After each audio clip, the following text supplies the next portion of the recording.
Hello, everybody. We are going to get started. If I could get everybody's attention for just a couple minutes, that would be awesome.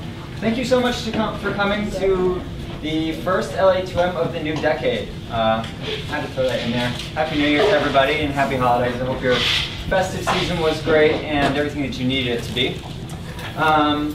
But we're back and really excited for today's presentation. I want to give a couple minutes to talk about our yearly sponsors.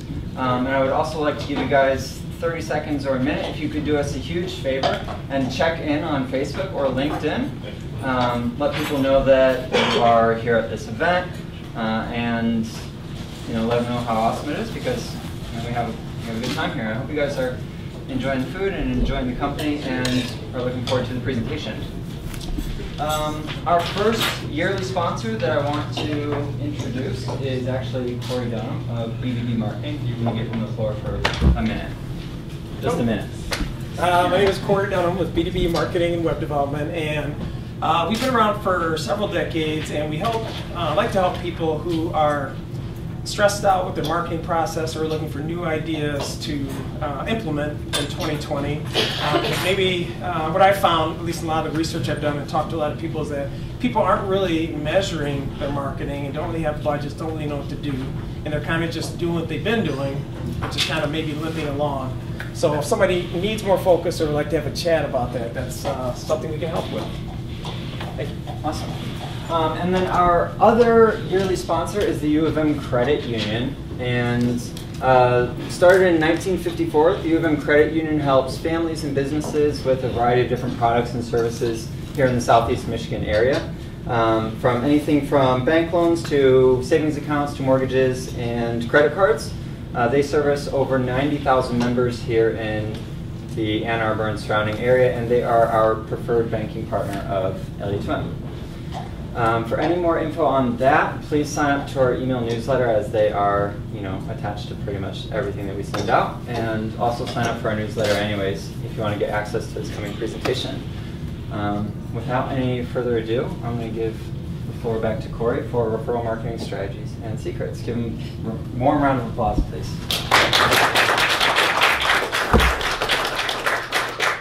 Well, thank you guys for coming. I view this, for me, as a learning experience. I do want to do more talks and so forth, but in doing this, I use a lot of my experiences along with doing some research, and I learned a lot of good things.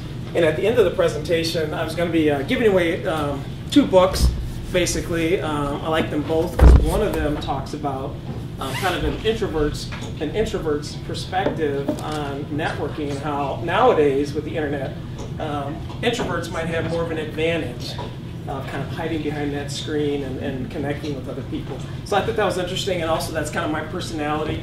Over the last many years, I've done a lot more changing. A lot of people think I'm outgoing, but I fight that every day. Just the ideas of not saying hello to somebody and overcoming a lot of fears. And I'll talk about a few of those in here because I pretty much was afraid of everything. I'll say again? What book titles? Well, I'm sorry. What book titles? Yeah, they'll be at the end actually, oh. and I'll share that at the end too. But I just thought I'd talk about them. But yes, but both of them are very good books, and I'll get to those later. But at any rate, just some strategies, and I don't know if they're secrets or not. A lot of these you guys probably already know or have implemented, and I know we got a lot of people in this room who are very good at referral marketing, could be doing this talk. But just some of, like I said, some of my experiences and some of the also the research that I found.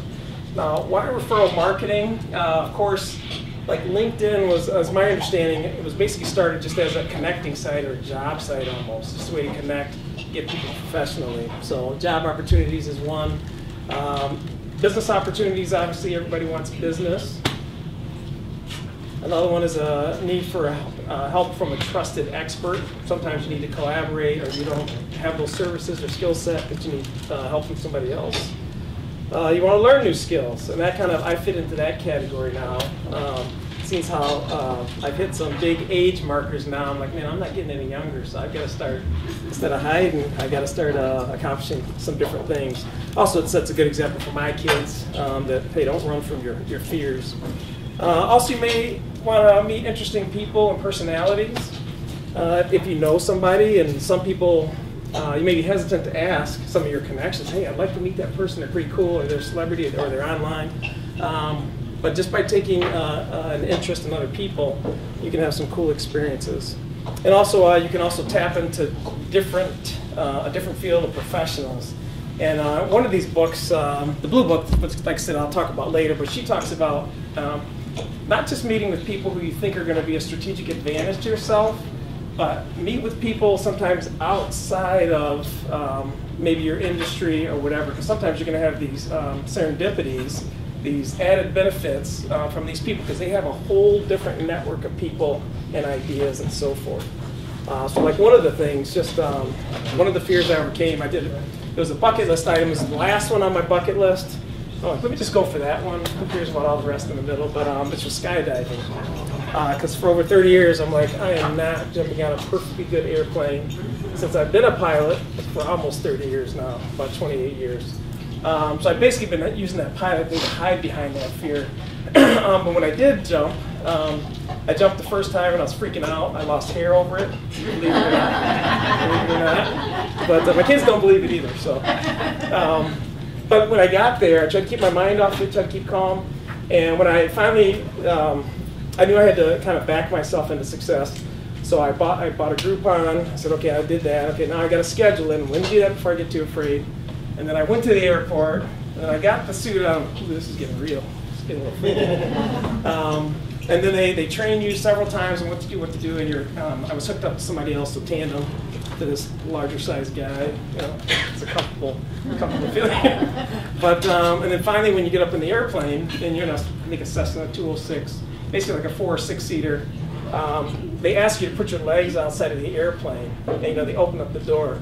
And when they open up the door, that actually freaks you out right there. Because you're like, this is not right. Something's not right about this. And then when you hang your feet over, and it says, okay, on the count of 3, we're just going to go over. After I did that, within 3 seconds, it was the most calm, blissful, and peaceful event. And also, this is coming from a guy who got motion sickness.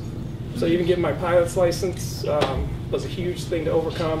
I don't like roller coasters, but I don't like heights. So I'll talk about that a little bit later, but I know referral marketing and talking to people, asking questions, getting out there. Many of us are going to have fears or reservations or talk ourselves out of it. So we'll move along. Our referral marketing. Some of the big reasons I've thought of is that, like you've seen this big blue picture, kind of zeros and ones, or the digital era. Everybody's online right now. So back maybe 20 years ago, when Google was just a young little baby, not too many people got online or had websites or were into social media. And now people are into social media. We also have artificial intelligence that's happening. So even if you're on social media, LinkedIn or any of the other places, do you even know if you're talking to a person? Or is that just automation or artificial intelligence? And I don't remember the statistics, but I did some other research about a year ago, artificial intelligence, but they predicted by the year, within the next 5 to 10 years, we're going to have a lot of our interactions are going to be from artificial intelligence, including the chat boxes and everything else online that you get responses from. And they'll continue to learn. But there's a lot of good news, too, that artificial intelligence won't replace a lot of what we're doing, especially with this referral marketing, because we can, as people, have creativity. We can create different ideas. We can give an expression or a facial expression and smile that this kind of stuff can't do and make you feel great. Has anybody ever smiled at a computer and just felt like, ooh, that was a warm feeling? I haven't either. So I think this is going to be a differentiator dealing with this referral marketing and having the humanistic approach to it. And I got this from one of the books, basically Jeffrey Gitomer's book, Little Black Book of Connections. And basically he talks about that all things being equal, people do business with whom they know, like, and trust. And I know a lot of you know this. And then on the next page he has, all things being unequal, people still like to do business with people they know, like, and trust. So it's pretty much going to be the same no matter where you go or what you do. Because most people are connecting via social media, texting and email. This is why this is important. And just like this kind of picture shows, when you're texting online or emailing, once again, it's not a facial expression. It's not somebody investing their time with you. and so forth. So that's kind of what, I guess, to me at least, the impression you're going to get when you just deal with digital media. Face-to-face interaction, sometimes it's that first impression, how you have a good gut feeling about somebody. I don't know if you ever had that with an email that you sent out and then you received it back. I can't remember if I have it in this presentation or not. But too, with email and texting, those are pretty much one-way streets, and people can respond back to you whenever they want. So it's not engaging back and forth in a dialogue, which is one thing I try to teach my kids, which I call old school, is talking to people and not just texting and so forth. So I came from that era. But I know, and they currently work at a restaurant. They're both busters at Metzger's restaurant on Zeke Road. But they've had a lot of different interaction with people, how to deal with difficult people and customers, how to clean up fast, how to work for a tough boss, that you have to have good service. So those different things, I think, is going to put them up or have the advantage. More perceived value, since you invested time to learn about the other person. So when you spend the time, if you had a celebrity, you go to a concert, you kind of feel special because you paid for that $100 ticket. But then what if they said, hey, I'd like to meet you backstage just for 5 minutes, just the two of us? It's almost the same environment, but because they spent that time, there's more value there. Now, why would somebody meet with you? What are some reasons, if I can ask the room, what are some reasons why people would want to meet with you if you're reaching out to them to maybe network with them and so forth? Go ahead. Could be learning more about an opportunity that Okay, yeah. Yep. Anybody else? A different experience. Yes, different experience. Yeah, that's totally where I'm at. One of the biggest things that I found is that you have to bring value to them. You can't just, what I think Jeffrey Gitomer calls a bloodsucker. You can't come to this person or people and constantly always take. It's got to be a give and take, but bring value to them. And I don't know if have people heard of that expression that most people's favorite radio station is WIAFM? Nobody? Which stands for what's in it for me. So you got to figure out what's in it for that person and look from their perspective. So next one is show interest in them by asking good questions usually, or things you may notice. I know one thing I didn't include on here was many times if you find something you like about somebody, compliment them sincerely. I've done it a long time ago when I was starting off with all this, and I've done it insincerely. And even after it, I'm like, that was so cheesy, that was so stupid. I didn't even, so don't compliment me about my hair, because I know it's not going to be sincere. But compliments always work, whether you see somebody's car, or you see their shoes, or whatever you like about them. Also, if you want to get their opinion, many times people are like, oh, you want my opinion? I'll give you my 2 cents. That's another important one. You want to connect them to someone of value. So whether you're doing a strategic alliance, or maybe you think these two people might have the same interests, like skydiving or piloting or whatever it may be, that could be another reason. Who do you reach out to? Obviously, your existing contacts could be your coworkers, could be your friends, could be a number of people around you, could be people in this room, and of course your colleagues. You can reach out to current and past contacts. Could be old clients, people you haven't talked to in forever, and it could be as simple as, hey, I was thinking about you, and that's one of the best things I've done is when I've thought of something. One of the habits I'm trying to get into both last year and this year is that if I think of something, I'm going to take action on it. And I read somewhere else that said, hey, if it's going to take less than 1 minute, just take action on it. Because otherwise you procrastinate, you forget, and so forth. But you can also talk to your own vendors or people who may have the same hobby.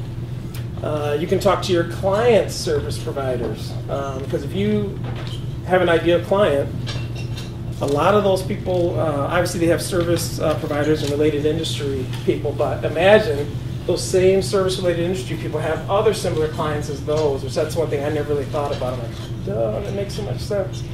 So if you talk to people in those related industries, you could either strategically partner or find out more how you can help that vendor create more clients.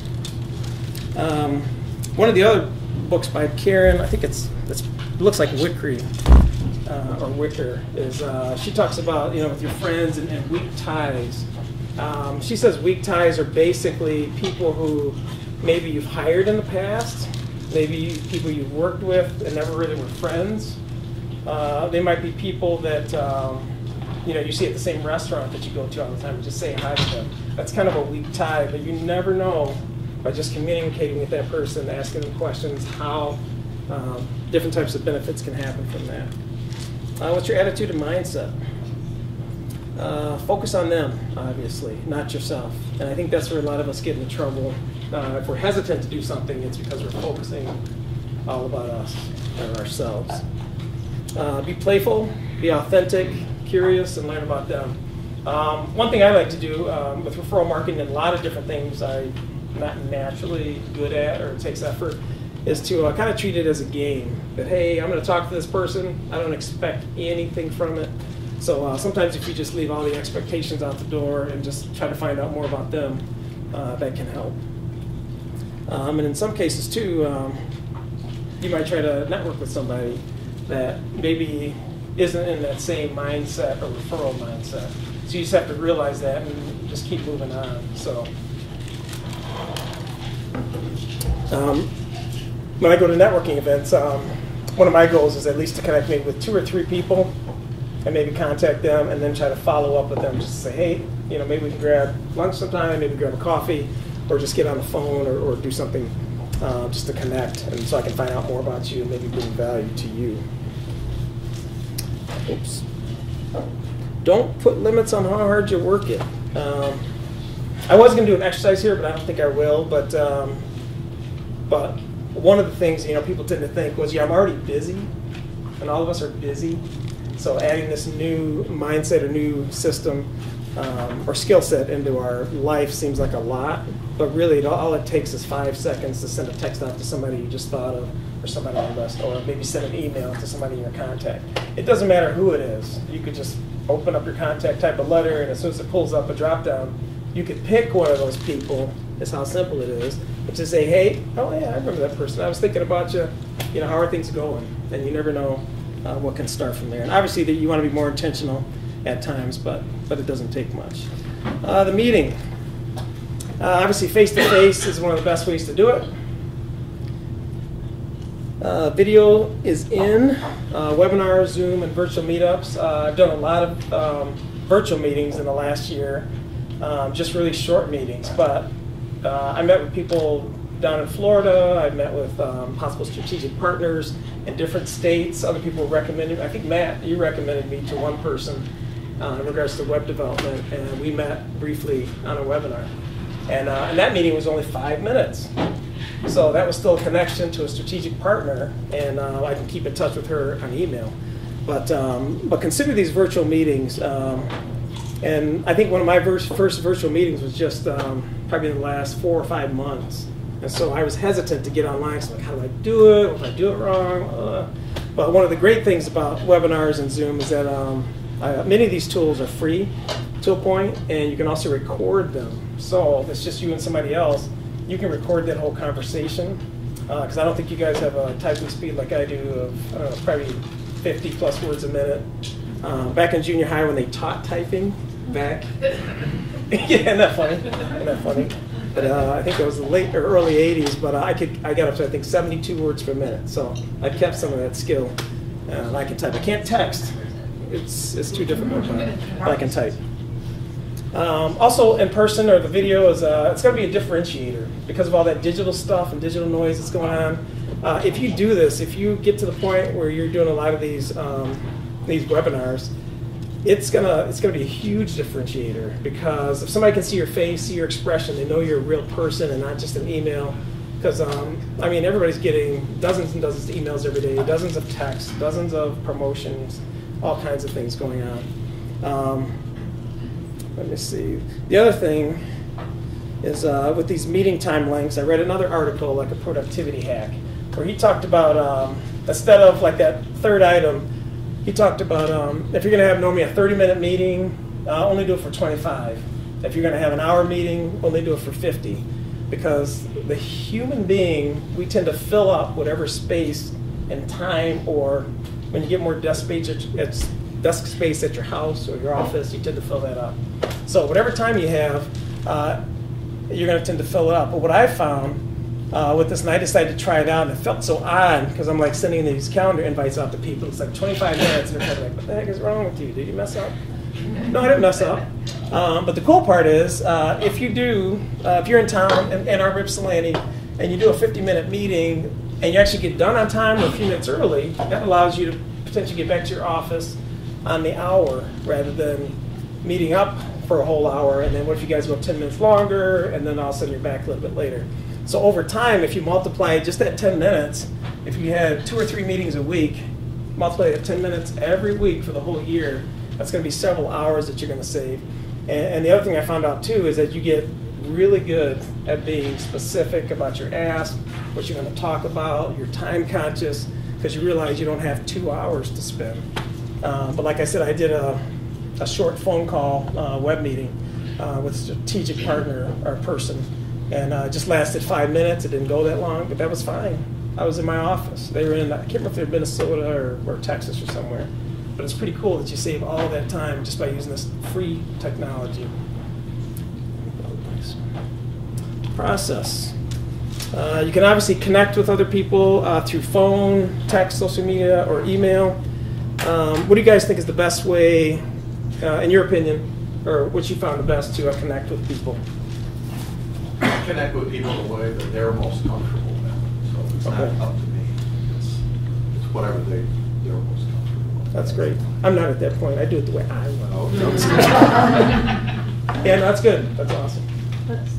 And that's true. You can't force somebody to be on social media if they don't want to be. I mean, ideally, a little bit of all of it.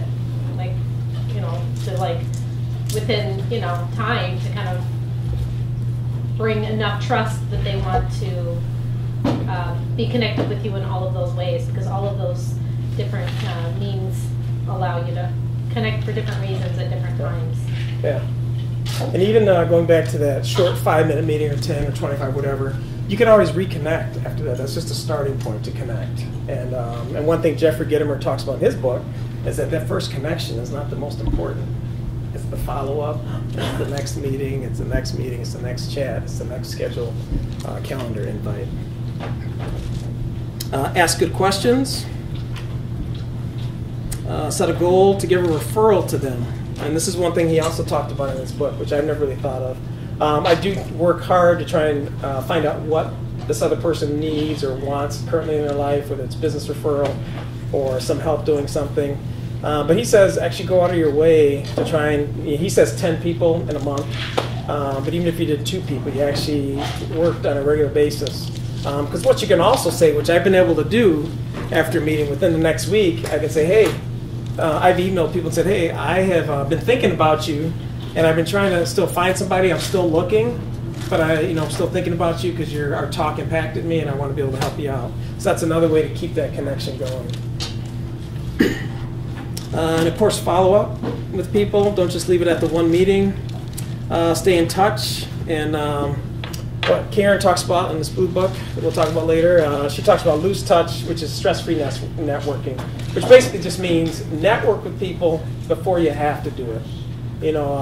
If you're in a situation where you just lost your job, or you need a new job, or you need some new opportunity real fast, you're going to be stressed out, and you're probably going to have the wrong intentions coming into that meeting, and the other person can see it. So if you have the wrong intention, it might be just best to email so they can't see. I'm just kidding. But about asking good questions. Do you have family in the area? This is just a personal question, just finding out kind of where they're at. Do they have family? They might reveal that they're married, divorced, whatever, have kids. And you'll find out maybe where they're from. They might be from the same town that you're from. Do you guys have any other questions? I'll reveal some more, but do you have any other questions that you use on a regular basis when you're communicating with people to find out more about them? Matt? Anything about just like relevant topics, like if you're sending an email right now, just ask how their holiday season was. Okay, yep. And that's considered small talk. And I've seen some articles online talk about small talk isn't that great, but then I've seen several books that talk about small talk is one of the best things you can do. What I like about small talk is that you can actually find out maybe there's some common people that you know, or maybe that person knows somebody that you're looking to get connected with, like you're looking for a new client or account at some company or something, and you're the HR person in that company, they go, oh yeah, that's someone, that guy's my neighbor, blah, blah, blah, our kids go to school together. And then that can create another connection and third-party credibility. When they speak highly of you, that person, then that warms up that kind of connection. So I find that stuff out all the time. If you have the small talk, then you figure that stuff out, and it's amazing to find that. Yep, and that's one of the tips too. Is obviously when you're talking with people, try to find a connection, something that's similar to you guys, and through the small talk, like you're mentioning, you'll find out other things. Is when you ask a question, that person kind of goes internal what they're thinking, and so they're gonna probably share 2 or 3 pieces of information that you could actually use and go in different directions with that, whatever piques your interest. So another question could be, when you're not working, what do you enjoy doing? And for me, it's sleeping. It is. But that's another one. It's kind of a weird one, but I think Julie told me this. What did I tell you? But the gentleman, when you got the opportunity, I forget the gentleman's name, but somebody who does a lot of events up in the Detroit area. Oh, yeah. He asked you a question. I remember this from 4 or 5 months ago when we met. Yeah. What was the? Yeah, do you remember what the question was? I do. When's the last time that you and your family had a vacation? So clearly, because it was more of an interview than a networking opportunity, and so that spoke volumes about his values and priorities, and made me feel all warm and fuzzy. Yeah, I remember you lit up with that. Yeah. You know, when you heard that, you were like, "Oh man, that was just an awesome thing." And I think you said you relaxed a little more when you asked that. Yeah. And plus, you're talking about something fun, something you enjoy doing. Yes. Tell me about you. How did you get started in your field? That's when I learned through. I think Bob Berg is another speaker. I don't know if anybody knows Bob Berg, an author, speaker, coach. But that's a huge one. How did you get started in your field? And a lot of people have this, like I'm trying to teach my kids right now, they're in high school, and they're like, how do you know what to do, or how? I'm like, you don't know what you're going to do 2, 5, 10 years from now, and you don't even know if you're going to go from point A to point B. You might kind of go in the squiggly line, and you have all these relationships, examples, and the same thing, how I fell into getting my pilot's license, and I was 23 at the time. But how do you think I fell into that, getting my pilot's license? I hate heights. I don't like roller coasters. You inherited a plane. No, that'd be nice though. You didn't trust the pilot. Yeah. Well, more trust if you could control the situation. Yeah, that's true. That's true. But no, actually, how I did it was back in high school. I started building building model airplanes and remote control, and it seemed so cool and interesting. After a few years, I went to Ann Arbor Airport. I'm like, can you get a license? It's November. Can you get a pilot's license or fly in the wintertime? He's like, yeah, it just takes oxygen for the air to be able to fly. I'm like, smart man. So I did that, and I got my license in 1 year, just being consistent with that. And even though I got sick off the first lesson, but after I slept the whole afternoon. I told you I like sleeping. But I got so nauseous. The very next day, I was like, man, I don't think I can ever be a pilot. But the very next day, I'm like, that was the most awesome, unbelievable experience. Just when you're in Ann Arbor Airport, you're just in a pattern. We just do practice takeoffs and landings, and you're up only 1,000 feet, so that's roughly a quarter mile. But on a clear day, you can see down on Monroe the smokestacks. You can see the skyline of Detroit. All this, and it's pretty cool because you're not even up that high. I was like, that is too cool. I gotta keep doing that. You can also ask who are your best and ideal customers, and how they find those customers. How those customers find them. Oops, let me make sure. Yeah. And also some other questions there. What kind of challenges are you coming across? And so it may not be directly related to their field. It might be something else. But maybe you know of somebody else who can help them out in that situation. And I think that in that situation, you may come across as a more reputable source or a person, more authentic, when you're going to help them out, not just for business. Also, do you have geographical boundaries? So in my work doing web development and so forth, we don't have any boundaries. It's just a matter of our imagination and who we can connect with. Take action. Of course, I put that. It's people jumping out of an airplane, because all it takes is just that one step. Every endeavor, I forget who said it, somebody can probably tell me, but oh, I can't remember. The Journey of 1,000 Miles begins with begins with a single step. And that's all it takes. Most everything you do, you just have to take one action or say hello, whatever it is, but it's usually not that big of an action. Don't do this. Don't procrastinate and pick your nose. I found this when I was doing some research. That is disgusting. But don't pick your nose. Do something. And don't procrastinate. So take action, decide, and schedule the frequency on your calendar. How many times you want to connect with people? Maybe you have a goal of 10 people a month, or maybe 10 people this week, whatever it may be. But what you'll find out is if you have a calendar, like I use Google Calendar, and I just send out calendar invites. And actually, I'll show some of the other tools I use. But with these tools, when you send out the invite, of course, it checks, if you integrate them, it checks your schedule to see if you're busy or not that day. If you want to set up a 15-minute meeting, a half an hour, whatever. But it's been helpful rather than having to go into different systems and, okay, here's my calendar, let me check and see. When I used to do everything through my Franklin planner and write everything out, very difficult. But figure out what kind of schedule you want. And it doesn't have to take that long. Once again, how many people here think they could send out a text or email to 10 people within 10 minutes? Just say, hey, I was thinking about you, I was thinking about you, I was thinking about you. Okay, so a few people definitely think they can do it. So be consistent is the main thing.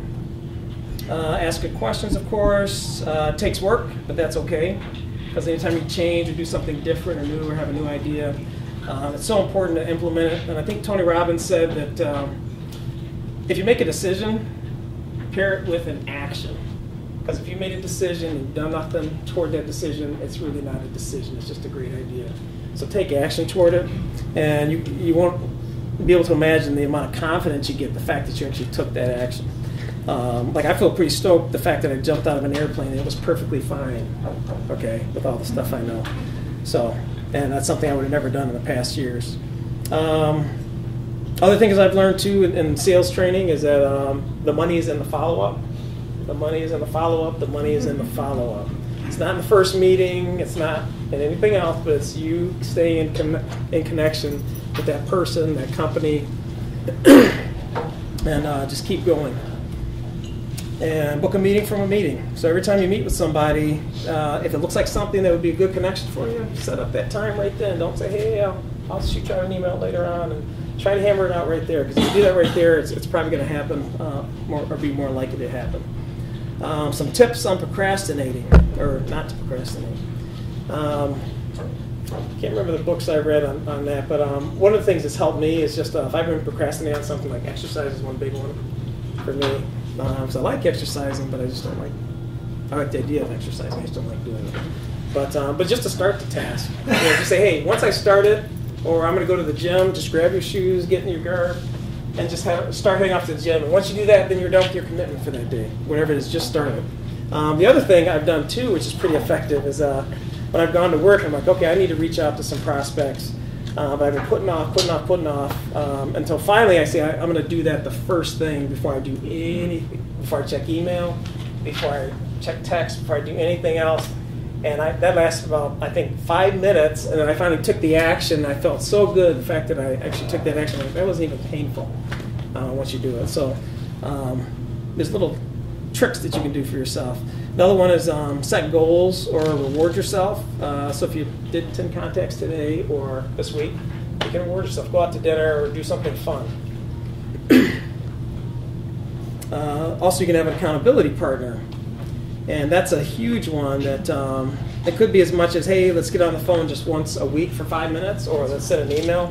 How did you do on your goal? Did you take action toward it? And it's nothing pressuring. It's just somebody else following up on it. And after 5 or 10 times, I'm kind of thick-skulled sometimes, but after 5 or 10 times, maybe I should take action on it. It's kind of irritating. They keep on bugging me.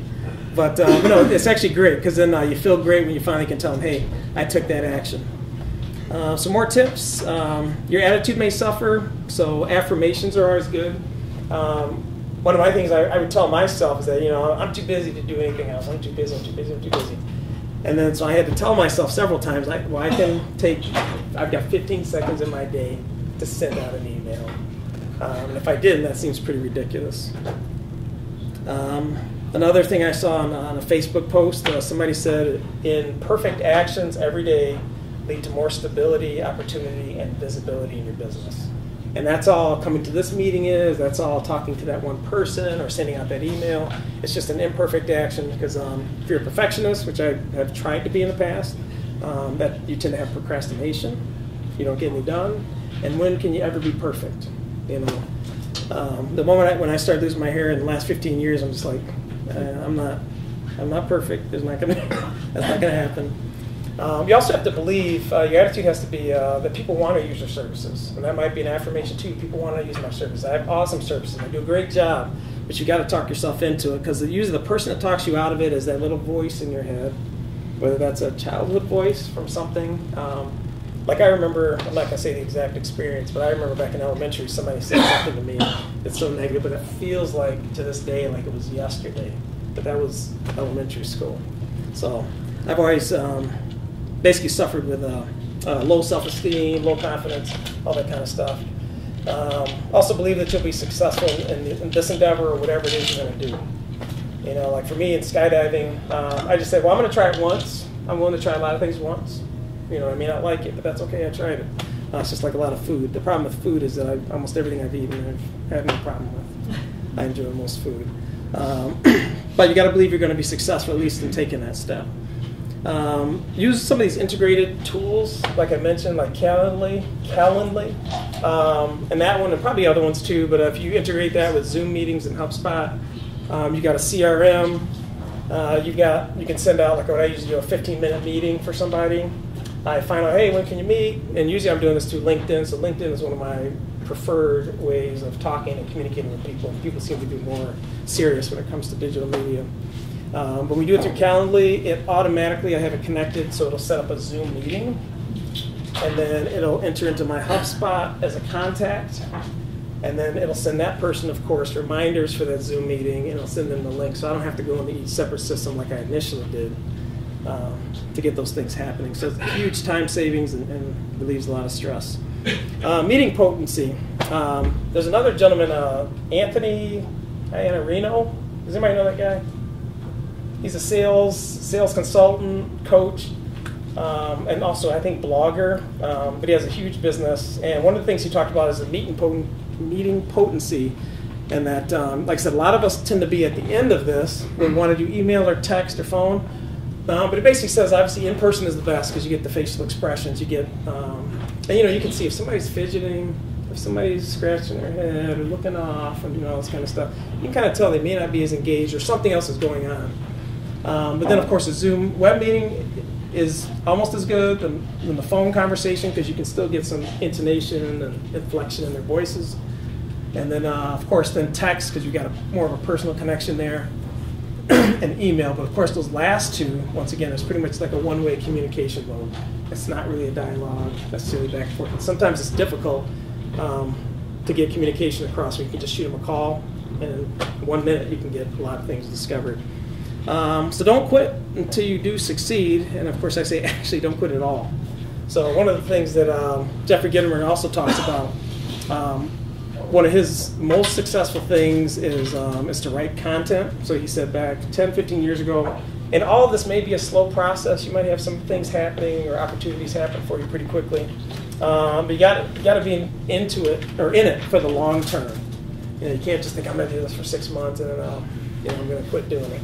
Because even if you, let's say your business takes off or your life takes off pretty quickly, you still want to keep some of those connections because you're going to run into more challenges. Whether our business is slowing down, our business is speeding up, you're going to run into more challenges and probably more connections is what you want. So he talks about that you don't want to have your Rolodex or your contact database just be a numbers thing. How many contacts do I have in it? Have it be something that's living and breathing and can actually benefit your life and you can benefit other people's lives. The 2 books. It's going to be giving away the Littleback book of Connections by Jeffrey Gitomer. This one has a lot. I'm a bullet point guy, and so I think I got that from being a pilot too, because you got to do checklists every time you do something. But he has a lot of great tips. He also has another red book of sales, I think. But this one gives a lot of different techniques, and he also talks about the very end about how you're going to succeed with this, and realize that not everybody's going to have the same mindset. So I think the great book, a lot of topics, and you could kind of peruse through this or read through it really quickly, and a lot of big print and bullet points and numbers. The other one is Taking the Work Out of Networking by Karen Wickery, and that's also a good book too. And she comes at it, like I said, from that introvert's perspective. And she also talks about social media and other different types of things and how you can use that. So I don't know if we're going to collect cards or something and either do a drawing, or if there's a better way to do that. But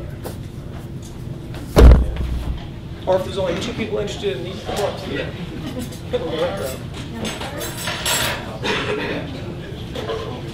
And in the meantime, do we have any questions? Do you have a card? I didn't. One of yours? In the meantime, do we have any questions? I had asked a couple of people if they had any things they were looking at. Just have a discussion. You guys might be outside. You mentioned Calendly, Zoom, HubSpot. How do you get a handle? How do you pick? Because I can't possibly think of integrating all of those. I can't do one. So how do you, where does someone start? Yeah, there's I can help, number one. That's one thing. I can help you, and you can meet up and talk or whatever. But the way I mainly use it is that you would use Calendly to set up the invite. That's the initial. So it doesn't really, that doesn't show your calendar, but it's connected to your digital calendar. Yeah, your schedule. So it'll only show the times that you're available, and so that makes it really nice. It simplifies things. So if you send out that link to somebody, they can pick and choose. Or if you're on the phone with them, or they tell you a date might work, then you can just actually fill in your name and email. And then it just takes 5 seconds, and it shoots them off the email for that time, and gives them reminders, and so forth. And I just have my Zoom also integrated. And I think I've paid for some of the services, so I have, but we can talk now. Do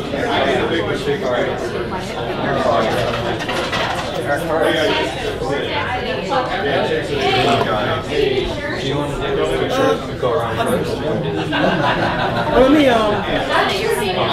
let's do this now. Yeah, I'll do this now, and we'll get it done with. All right. But for the most part, All right. Pivotal chiropractic.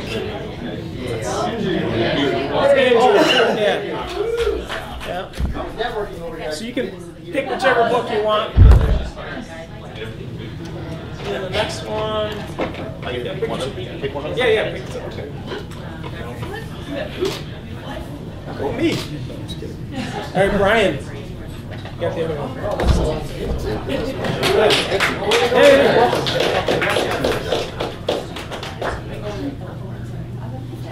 there you go. Yeah, you're welcome. All right. Couple of, I just want to open up the room to questions if we have a couple minutes. Still? Okay. Let me see. One person asked, I was talking with Christine, and she asked about how do you get through to the gatekeeper when you're trying to do referral-based marketing or referrals or networking. So does anybody have any suggestions as to how you get through to a gatekeeper, if you know what that is? Anybody have any suggestions on getting through to gatekeeper? Nobody? Okay. One suggestion I thought of and learned is if you're dealing with a company or a person in that company, is once again, if you're interviewing or talking with that person, you ask them questions and so forth. Even ask them, hey, are there other people in that organization that you might be able to get in contact with or might be able to help you out with something? So developing a bigger footprint in the organization. That can also be helpful with your existing clients because, like us, we've had clients for a long time, but then all of a sudden the staff changes, somebody leaves, somebody retires, somebody gets fired, and all of a sudden you realize you don't have any contacts in that company that you've worked with forever. And then all of a sudden, but if you develop more contacts, and that might be something you do with your current clients. Check in with them every once in a while, or have a coffee meeting, or stop by if you can. Let me see. Here's one more. How do you, I think a question, it was Michelle, I think. Is that right, Michelle? Yeah. That's right, yeah. She was asking about how do you, in her, if you don't mind me sharing your situation. That's right. That'd be great. That in her situation, she trains or teaches students. So then within a year or so, they're gone, but they do refer business to her. But it's more of a a short term or very quick cycle. So I don't know if anybody has any other tips or ideas as to how you would handle that with referrals or marketing. Can you get into the career day at the schools? So what I do is pre-college advising or college application coaching, it's called. And I do at Pioneer High School. They have every spring there is an event. It's called College and Career Night. So they have hundreds of colleges come in, and they have people that speak come in also. So that's been very helpful. This past year I did it, and I did have some referrals from that. Most of my people are like Christine would know, Tabby and Tabby's child would then come to me because Christine's child gets to me. So most of my clients are like that. I start with 9th graders, and then the primary part of their work is done summer before senior year, and then throughout senior year. And then I need to kind of reinvent. So I have this cycle of students coming up, but most of my students engage at junior year. Oh, tutor organizations like College Nanny and Tutors? Oh, that's a good idea. What does that do with school counselor? Relationships. I do have, I know counselors at about 3 of the area high schools, but I really haven't promoted my work as through the high schools. Yeah. I more call on them if I have a question. I know them personally. Yeah, good ideas. Any other ideas? Do you have a flyer describing your services that you use, either digitally or on site? Yeah, so for the event, I did have a flyer that I handed out. I also have on my phone, I share my contact with people. Flyers are a good idea. Yeah, it'd be easy. A couple of the other things for when it comes to marketing and just communications with your clients is you're not necessarily grooming them, but start talking to them about that referral process. Say, hey, and you maybe you already do that. A lot of people do that. Hey, my best clients come from referrals, and so if at the end of when we're done with our teaching or session or whatever, our engagement, would you be open to thinking of some people who else I might be able to help? And having that conversation, or if you do evaluations, allow them to do evaluations of your services. That's another time to potentially ask them more questions of, hey, is there anybody else that you can think of that could use help like this? Yeah, once a month I do a free session for an hour. Because I think it's important people who can't afford it to have access to it too. Yep. But a lot of my people do tell their friends to come to that free session. Okay, cool. Okay. Good idea. Oh, cool. All right. I guess I'm all set. If we're good. Yeah. All right. Well, thank you.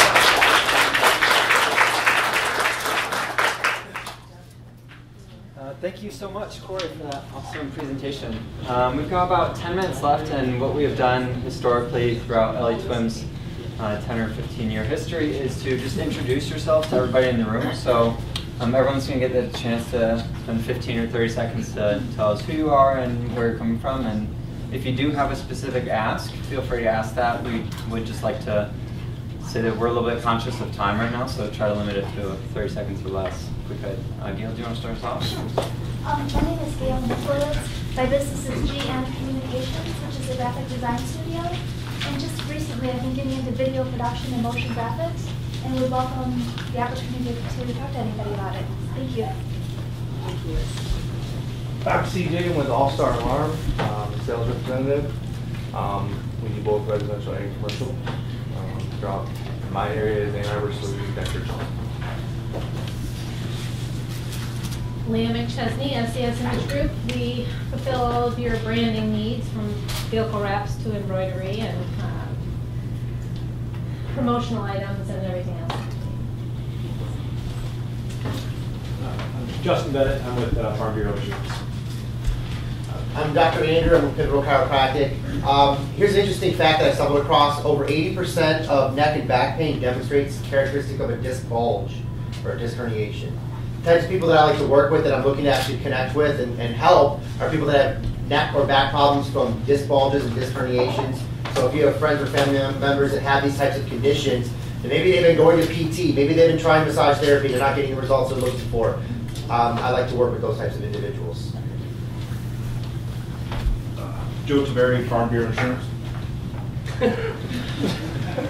Corey, great presentation today. I'm Steve Ziskowski with Cirrus, and I coach and facilitate small business referral passing teams, and I also work with a group of facilitators that run their own groups throughout Michigan. Brian Bundison, Real Estate One. I sell real estate in Washtenaw County. It's a spring market, so if you know anybody interested in selling or buying, that's my ask for the day. I also run a local real estate investors group. Dr. Jeff Boyle with Beyond Primary Care. Like Dr. Andrew, I have an interesting factoid that everyone knows that bankruptcy is most commonly caused by medical bills here in the United States, but what people don't know is that 70% of those people who filed for bankruptcy actually had some type of health insurance. And so my clinic aims to bridge that gap by offering affordable and accessible health care through my direct care clinic, the only one in Washington County. Thank you. Christine Reed, Great Northern Insurance for business insurance, and Michigan Farm and Equine Insurance. Gil actually did my logo about 10 years ago. Farm and Equine Insurance Specialist, looking for referrals for those equine stables. Shasta Griffith, Marketing. I'm a digital marketing specialist. I specialize in training and management of social media websites, email marketing, including offering digital business cards. Susan Harris, retired from U of M. My name's Laura Rosenbaum. I'm with Cirrus for Rehabilitation Center. We provide services for people have sustained traumatic brain injury, specialize in that, semi-independent living, and also offer a multitude of other psychological services. And I also have a separate business where I train people, yoga students who want to become yoga teachers. They become yoga teachers, and then I help them with job placement in studios in Michigan and Ohio. Thanks. Hello everyone, I am Julie Palmer. I own Gem Events. I am an event planner and producer. We are in prime time wedding season, folks. Most engagements happen between Christmas and Valentine's Day. So, Facebook is lighting up with all kinds of new engagement photos and things like that. If you know somebody who would love to have a stress-free experience, that's what I do. Good to meet you all. Hi, I'm Fanny, and I'm with W4 Country Radio and Ann Arbor's 107.1 Radio. Hi, I'm Janet Max. I'm a freelance writer and editor and ghostwriter, and grammar matters. Oh, I need to talk to you guys. Chiropractor? Oh, okay.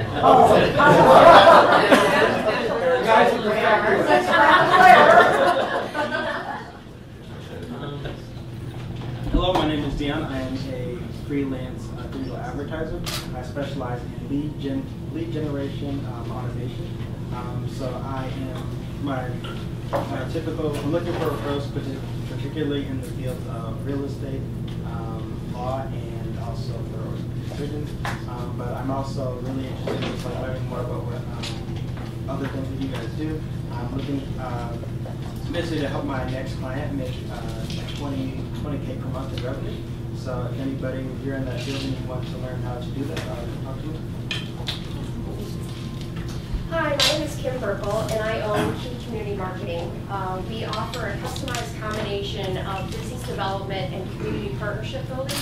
A lot of my work has a philanthropic thread to it. One of the key projects that I'm working on right now is I have a client that's a first grade teacher in Saline Schools, and she developed a reading strategy that empowers kids to read. The work is super rewarding, and we started this campaign after I unexpectedly lost my dog, Lily, last year. As a way to honor her, we are calling it the Lily's Empowering Kids to Read campaign, and we're trying to build awareness and get support through donations for this project so that we can get this book in as many kids' hands as possible and raise our state's reading scores, which desperately need that help. So thank you. Hi, I'm Michelle Micheli, and I appreciate all your input, so thank you so much. I do pre-college advising or college application coaching.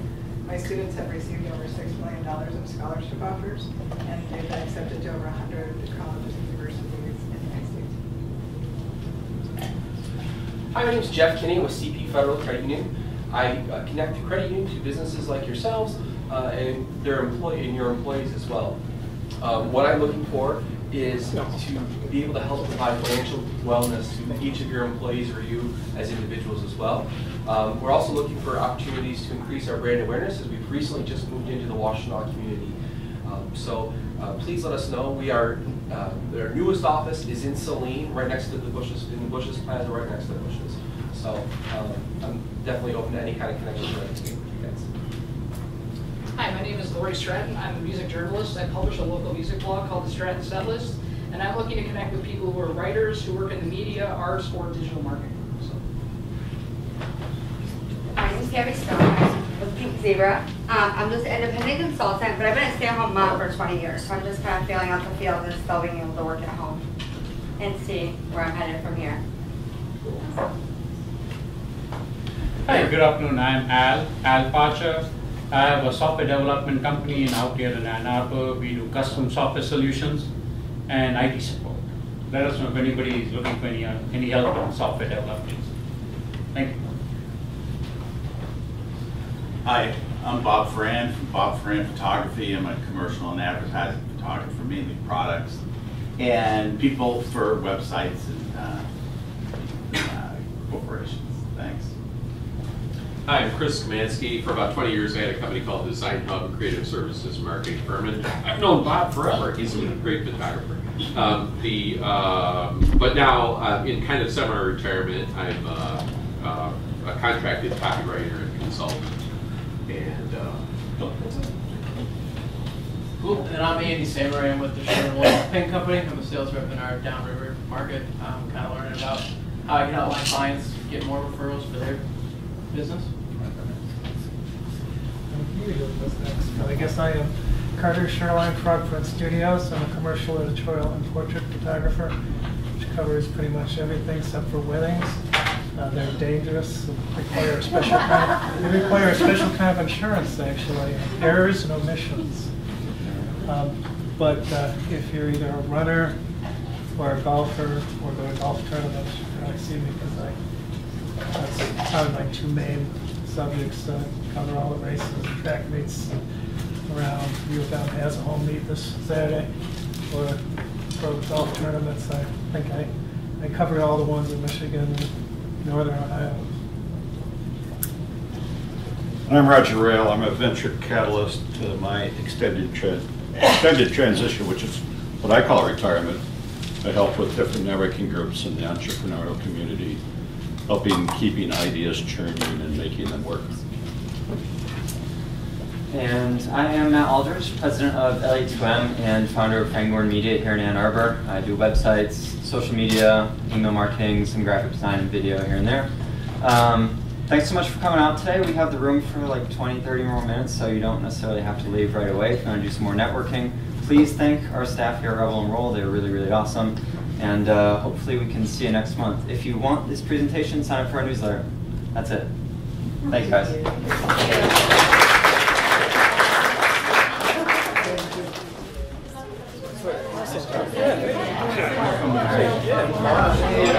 Yeah.